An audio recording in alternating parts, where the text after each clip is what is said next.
Hello everyone, how are you doing? ᴄᴏ here and welcome back with another quick tutorial. In this video show how to change the language in Google Chrome.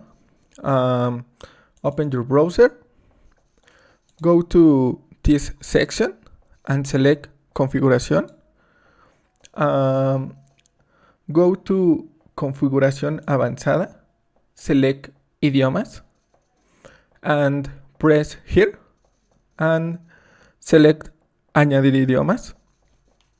Browse for English.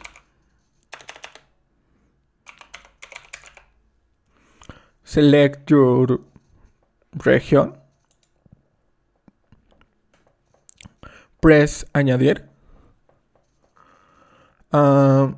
Click here and select bajar, or press here and select mover al principio.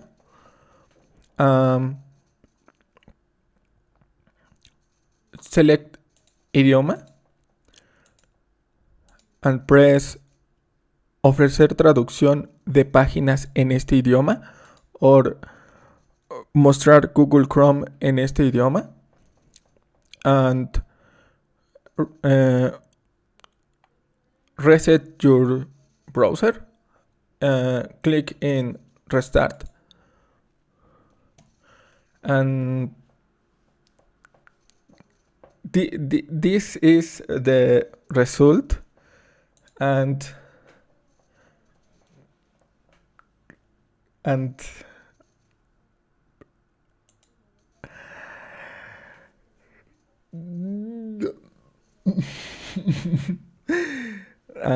thanks for watching.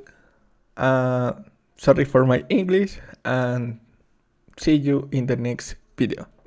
This is the result, and don't forget to subscribe. Goodbye.